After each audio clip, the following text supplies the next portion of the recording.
దేశంలో విద్యుత్ కోతల గురించి తెలియని వ్యక్తి ఉండరు. చిన్న పిల్లోని అడిగినా కూడా విద్యుత్ కోతలు ఎలా ఉంటాయనేది భారతదేశంలో తెలియని వ్యక్తే ఉండరు. 35 సంవత్సరాల కిందటే మా స్నేహితుడు జర్మనీ వెళ్ళి వచ్చి 5 సెకండ్ల కరెంటు పోవడం కూడా నేను జర్మనీలో చూడలేదు అని చెప్పారు. 1989లోనే. అలాంటిది ఆశ్చర్యం వ్యక్తం చేసేవాళ్ళం. ఎందుకంటే ఆ రోజుల్లో గ్రామీణ ప్రాంతాల్లో, పట్టణ ప్రాంతాల్లో కూడా ప్రతిరోజు ఒక 6 గంటలు 7 గంటలు విద్యుత్ కోతలు ఉండేవి. కరెంట్ ఎప్పుడు వస్తుందో ఎప్పుడు పోతుందో ఎవరికీ తెలియదు.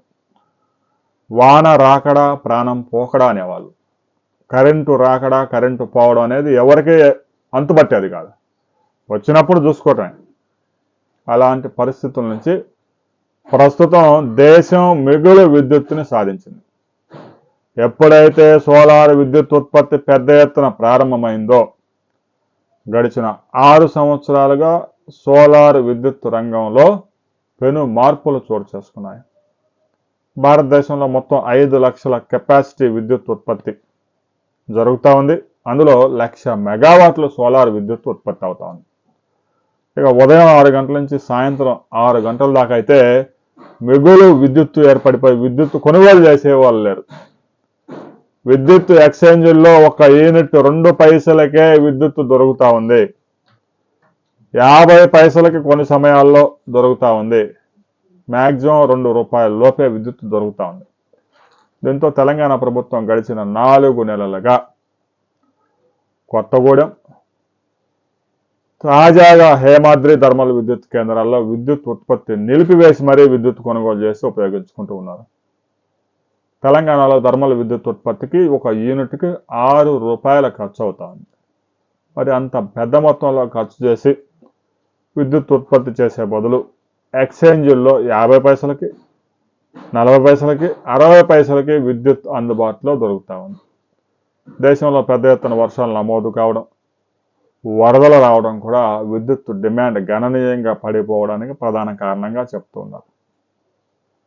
తెలంగాణలో విద్యుత్ గరిష్ట వినియోగం 17,800 మెగావాట్లు ఉంటే ప్రస్తుతం కేవలం 11,000 మెగావాట్ల విద్యుత్ వినియోగం మాత్రమే జరుగుతూ ఉంది. ఆ విద్యుత్తులో సగం విద్యుత్ హైదరాబాద్ చుట్టుపక్కల ఉన్న పరిశ్రమలే వాడుకుంటూ ఉంటాయి. రాబోయే రోజుల్లో కూడా విద్యుత్ రంగంలో ఆచితూచి అడుగు వేయకపోతే సంక్షోభం తలెత్తే ప్రమాదం ఉంది.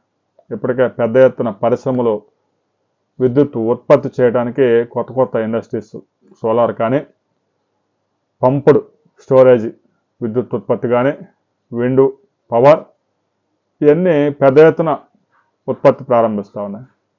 ఈ విద్యుత్తును కనుక గ్రీన్ హైడ్రోజన్ ఉత్పత్తికి కనుక వాడుకోకపోతే మిగులు విద్యుత్ ఏర్పడే ప్రమాదం ఉంది. రాబోయే రోజుల్లో భారతదేశం గ్రీన్ హైడ్రోజన్ తయారీకి కేంద్రంగా మారబోతోంది. సోలార్ విద్యుత్తు, విండ్ పవర్ వీటితో తయారు చేసే ఈ గ్రీన్ హైడ్రోజన్ జీరో పొల్యూషన్తో ప్రపంచ ఇంధన అవసరాలని తీర్చి ఒక కొత్త శకానికి నాంది పలకబోతోంది. ఇక దేశంలో మిగులు విద్యుత్ అనేది ప్రస్తుతానికైతే ఉంది. కానీ మరలా ఈ వర్షాలు తగ్గి ఎండలు విపరీతంగా ఒక వారం రోజులు వచ్చాయంటే మరలా పీక్ స్థాయికి వెళ్ళిపోద్ది. ఆ తర్వాత ఎక్స్చేంజ్లో ఒక యూనిట్ పీక్ అవర్స్లో 13 రూపాయలు, 14 రూపాయలు, 16, 17, 18 రూపాయలకు కూడా చేరే అవకాశం ఉంది. అయితే ఎట్టకేలకు దేశంలో విద్యుత్ మిగులు సాధించడం ఒక శుభ పరిణామంగా చెప్పవచ్చు. దీనిపైన ప్రతి ఒక్కరూ మీ అభిప్రాయాన్ని కామెంట్ చేయండి.